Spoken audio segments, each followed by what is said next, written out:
دلوں کو نور اسلام سے جگمگا دے اور اسلام کی روشنی سے ہمارے دلوں کو منور فرمائے۔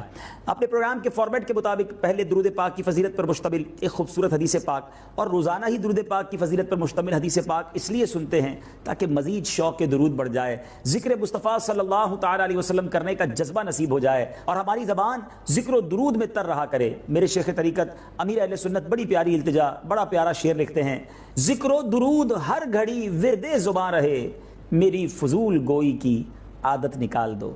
آج درود پاک کی فضیلت پر مشتمل کون سی حدیث سننی ہے؟ منقول ہے کہ قیامت کے دن کسی مسلمان کی نیکیاں میزان پر یعنی ترازو میں ہلکی ہو جائیں گی تو نبی پاک صلی اللہ تعالی علیہ وسلم ایک پرچہ اپنے پاس سے نکال کر اس کی نیکیوں والے پلڑے میں ڈال دیں گے تو اس سے نیکیوں کا پلڑا وزنی ہو جائے گا۔ وہ عرض کرے گا: میرے ماں باپ آپ پر قربان، آپ کون ہیں؟ تو پیارے آقا علیہ الصلوۃ والسلام ارشاد فرمائیں گے: میں تیرا نبی محمد صلی اللہ تعالی علیہ وسلم ہوں اور یہ تیرا وہ درود پاک ہے جو تو نے مجھ پر پڑھا تھا۔ سبحان اللہ! درود پاک کب کب کہاں کہاں کیسے کیسے کام آتا ہے اور آئے گا، پھر بھی ہم درود پاک پڑھنے میں کنجوسی کریں تو یہ درست نہیں ہے۔ آئیے مل کر محبت کے ساتھ درود پاک پڑھ لیجئے۔ صلو علی الحبیب صلی اللہ تعالی علی محمد صلی اللہ علیہ وسلم۔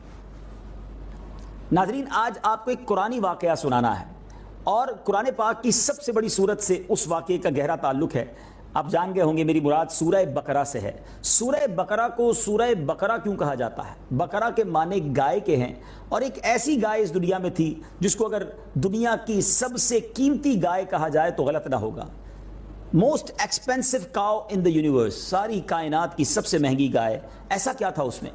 ماجرا کچھ یوں تھا کہ بنی اسرائیل میں ایک نیک اور صالح بزرگ رہا کرتے تھے اور ان کا ایک ہی بچہ تھا جو نابالغ تھا۔ ان کے پاس فقط ایک گائے کی بچیا تھی۔ ان بزرگ نے اپنی وفات کے قریب اس بچیا کو جنگل میں لے جا کر ایک جھاڑی کے پاس یہ کہہ کر چھوڑ دیا کہ یا اللہ عز و جل، میں اس بچیا کو اس وقت تک تیری امانت میں دیتا ہوں جب تک میرا بچہ بالغ نہ ہو جائے۔ اس کے بعد ان بزرگ کی وفات ہو گئی، بچہ بھی بڑا ہو گیا اور بچیا بھی جو ہے وہ بڑی گائے کی صورت اختیار کر چکی تھی۔ بچہ جوان ہو کر اپنی ماں کی نہایت فرما برداری کرتا، خدمت کرتا، بڑا نیکوکار ہوا۔ اس نے اپنی رات کو 3 حصوں میں تقسیم کر رکھا تھا۔ ایک حصے میں آرام کرتا، ایک حصے میں عبادت کرتا اور ایک حصے میں ماں کی خدمت کرتا۔ روزانہ صبح جنگل میں جا کر لکڑیاں کاٹ کر لاتا، ان کو فروخت کر کے اس کے بھی 3 حصے کر لیے۔ 1/3 1/3 صدقہ کر دیتا، 1/3 اپنی ذات پر خرچ کرتا اور 1/3 رقم اپنی والدہ کو پیش کر دیتا۔ ایک دن لڑکی کی ماں نے کہا کہ میرے پیارے بیٹے، تمہارے والد نے میراث میں ایک بچیا چھوڑی تھی جس کو انہوں نے فلاں جھاڑی کے پاس جنگل میں اللہ کے حوالے کر دیا ہے۔ تم اسی علاقے میں اسی جھاڑی کے پاس جا کر اس طرح آواز لگاؤ کہ اے حضرت ابراہیم اور حضرت اسماعیل اور حضرت اسحاق علیہ السلام کے خدا، تو میرے والد کی سونپی ہوئی امانت مجھے واپس دے دے۔ اور ماں نے بتایا کہ بچیا کی نشانی یہ ہے کہ وہ پیلے رنگ کی ہے، اس کی کھال اس طرح چمک رہی ہوگی جیسے سورج کی کرنیں جس طرح نکلتی ہیں۔ یہ سن کر لڑکا جنگل میں اس جھاڑی کے پاس گیا، دعا مانگی، فوراً ہی وہی گائے دوڑتی ہوئی اس کے پاس آ گئی۔ اب وہ اس گائے کو اپنی والدہ کے پاس لے آیا اور ماں نے کہا کہ بیٹا، تم اس گائے کو لے جا کر بازار میں 3 دینار میں فروخت کر ڈالو، لیکن کسی گاہک کو میرے بغیر مشورے کے فروخت مت کرنا۔ ان دنوں بازار میں گائے کی قیمت نارملی 3 دینار ہی تھی۔ یہ نوجوان والدہ کا حکم سن کر بازار میں گیا اور وہاں جا کر اس نے اس گائے کو بیچنے کی کوشش کی تو اتنے میں ایک گاہک آیا جو کہ حقیقت میں فرشتہ تھا۔ اس نے کہا میں گائے کی قیمت تمہیں 3 دینار سے زیادہ دوں گا، لیکن تم والدہ کے مشورے کیے بغیر مجھے فروخت کر دو۔ ماں کا فرما بردار تھا، حکم تھا والدہ کا کہ مشورہ کیے بغیر فروخت نہ کرنا۔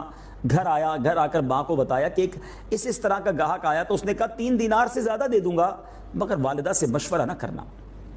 اب ماں نے کہا کہ مجھے لگتا ہے وہ فرشتہ ہے، ایسا کرو اب جا کر خود ہی اس سے مشورہ کر لو کہ وہ کیا کہتے ہیں، ہم فروخت کریں یا نہ کریں۔ تو اب جب بازار میں آ کر اس نے گاہک سے مشورہ کیا جو دراصل فرشتہ تھا، اس نے کہا کہ اس گائے کو تم فروخت نہ کرو، آئندہ اس گائے کو حضرت موسیٰ علیہ السلام کے زمانے کے لوگ، آپ کے امتی خریدنے آئیں گے، تم اس گائے کی قیمت کیا طلب کرنا کہ چمڑے کے اندر، گائے کے چمڑے کے اندر سونا بھر کر اس کی قیمت طلب کرنا تو وہ تمہیں اتنی ہی قیمت ادا کر دیں گے، یعنی جتنی گائے کے چمڑے میں گولڈ آ جائے، یعنی دوسرے لفظوں میں اس کے وزن کے مطابق گولڈ طلب کرنا تو تمہیں یہ گائے کی قیمت اتنی دے دیں گے۔ اللہ کی شان ہے، اتنی قیمت میں گائے کیوں خریدیں گے؟ یہ قرآنی واقعہ سورہ بقرہ میں موجود ہے ناظرین۔ اب کیا ہوا؟ ایک اور واقعہ ساتھ ساتھ گویا درپیش آیا کہ چند ہی دنوں کے بعد بنی اسرائیل کے ایک بہت مالدار شخص جس کا نام عامیل تھا، اس کے چچا کے دونوں لڑکوں کو قتل کر دیا گیا اور اس کی لاش کو ایک ویرانے میں ڈال دیا گیا۔ صبح قاتل کی تلاش شروع ہوئی، جب کوئی سراغ نہ ملا تو لوگ حضرت موسیٰ علیہ السلام کے پاس آئے کہ آپ بتائیں قاتل کون ہے؟ تو آپ نے فرمایا تم ایک گائے ذبح کرو، اس کی زبان یا دم کی ہڈی اس لاش پر مارو گے تو لاش خود زندہ ہو کر اپنے قاتل کا نام بتا دے گی۔ اب بنی اسرائیل نے کہا کہ گائے کا رنگ کیسا ہو، اس کی سائز کیسی ہو، وہ سوال کرتے رہے، حضرت موسیٰ جواب دیتے رہے۔ یہ سارا سوال و جواب قرآن کی آیتوں میں موجود ہے، انشاءاللہ آگے آپ کو وہ تلاوت بھی سنائیں گے۔ تو اب جب ایگزیکٹلی جس طرح کی گائے بتائی گئی، کیونکہ وہ کوسچن کرتے رہے، ان کی جو سوالات کی وجہ سے حضرت موسیٰ علیہ السلام نے جو اس کی وضاحت کی، تو اب وہ ایک ہی گائے بنتی تھی۔ ڈھونڈتے ڈھونڈتے اسی نوجوان کے پاس پہنچے، ویسی گائے اسی کے پاس تھی۔ نوجوان نے کہا گائے تو دے دوں گا مگر اس کے چمڑے میں سونا بھر کر اتنے وزن کا سونا دو گے جب جا کر دوں گا۔ سودا طے ہوا، اتنی رقم ادا کی، وہ گائے لے لی اور آخرکار وہ قاتل کا پتہ بھی چل گیا۔ مگر ناظرین، یہ اللہ کی قدرت کا ایک شاندار واقعہ بھی ہے۔ قرآن میں سورہ بقرہ کو سورہ بقرہ کس لیے کہا جاتا ہے یہ بھی اس واقعے سے پتہ چلتا ہے۔ اب آئیے قرآن پاک کی وہ آیات سنتے ہیں جس میں یہ واقعہ کس پیارے انداز میں موجود ہے۔ کچھ تلاوت قرآن اور اس کا ترجمہ۔ وَإِذْ قَالَ مُوسَى لِقَوْمِهِ إِنَّ اللَّهَ يَأْمُرُكُمْ أَن تَذْبَحُوا بَقَرَةً قَالُوا أَتَتَّخِذُنَا هُزُوًا قَالَ أَعُوذُ بِاللَّهِ أَنْ أَكُونَ مِنَ الْجَاهِلِينَ قالوا ادع لنا ربك يبين لنا ما هي قال إنه يقول إنها بقرة لا فارض ولا بكر عوان بين ذلك فافعلوا ما تؤمرون قالوا ادع لنا ربك يبين لنا ما لونها قال إنه يقول إنها بقرة صفراء فاقع لونها تسر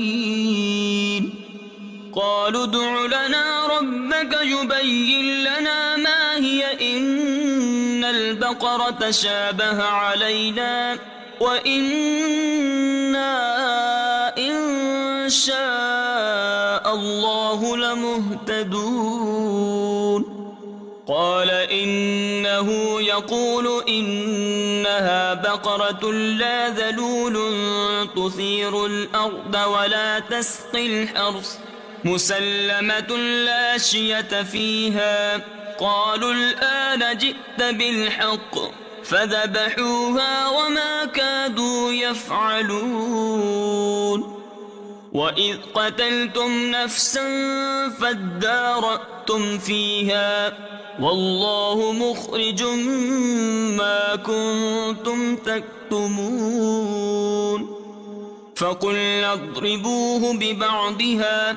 كذلك يحيي الله الموتى ويريكم آياته لعلكم تعقلون ثم قست قلوبكم من بعد ذلك فهي كالحجارة أو أشد قسوة وإن من الحجارة لما يتفجر منه الأنهار وإن منها لما يشقق فيخرج منه الماء وإن منها لما يهبط من خشية الله وما الله بغافل عما تعملون أفتطمعون أن يؤمنوا لكم وقد كان فريق منهم يسمعون كلام الله ثم يحرفونه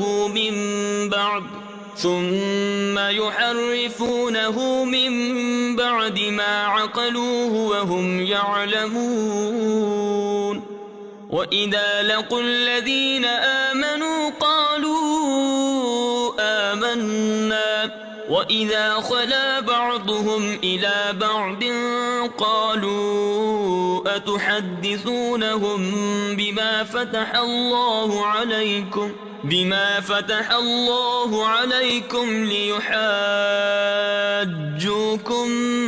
به عند ربكم أفلا تعقلون أولا يعلمون أن الله يعلم ما يسرون وما يعلنون ومنهم أميون لا يعلمون الكتاب إلا أماني وإن هم إلا يظنون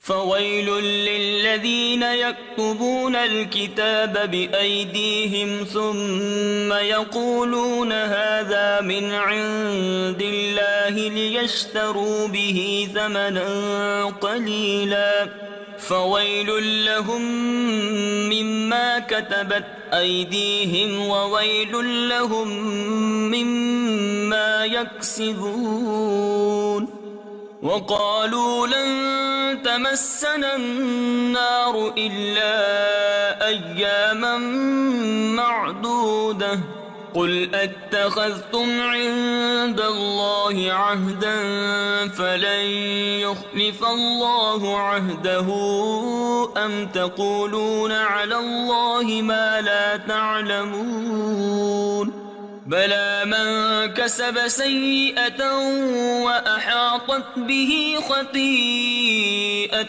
فأولئك أصحاب النار هم فيها خالدون والذين آمنوا وعملوا الصالحات أولئك أصحاب الجنة هم فيها خالدون وإذ أخذنا ميثاق بني إسرائيل لا تعبدون إلا الله وبالوالدين إحسانا وذي القربى واليتامى والمساكين وقولوا للناس حسنا وأقيموا الصلاة وآتوا الزكاة ثم توليتم إلا قليلا منكم وأنتم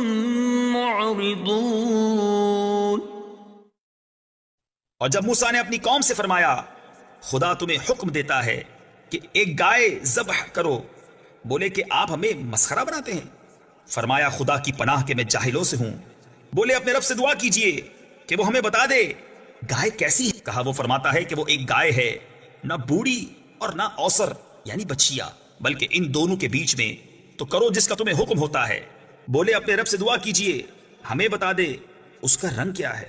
کہا وہ فرماتا ہے وہ ایک پیلی گائے ہے جس کی رنگت ڈہڈہاتی یعنی گہری چمکدار، دیکھنے والوں کو خوشی دیتی.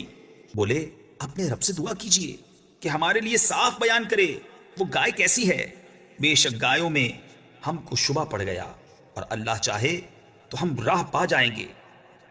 کہا وہ فرماتا ہے کہ وہ ایک گائے ہے جس سے خدمت نہیں لی جاتی کہ زمین جوتے اور نہ کھیتی کو پانی دے، بے عیب ہے جس میں کوئی داغ نہیں.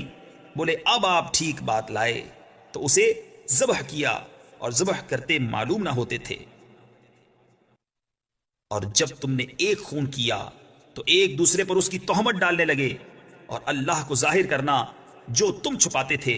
اور ہم نے فرمایا اس مقتول کو اس گائے کا ایک ٹکڑا مارو، اللہ یوں ہی مردے جلائے گا اور تمہیں اپنی نشانیاں دکھاتا ہے کہ کہیں تمہیں عقل ہو. پھر اس کے بعد تمہارے دل سخت ہو گئے تو وہ پتھروں کی مثل ہیں بلکہ ان سے بھی زیادہ کرے یعنی سخت. اور پتھروں میں تو کچھ وہ ہیں جن سے ندیاں بہ نکلتی ہیں اور کچھ وہ ہیں جو پھٹ جاتے ہیں تو ان سے پانی نکلتا ہے اور کچھ وہ ہیں جو اللہ کے ڈر سے گر پڑتے ہیں اور اللہ تمہارے کوتکوں یعنی برے کاموں سے بے خبر نہیں. تو اے مسلمانوں کیا تمہیں یہ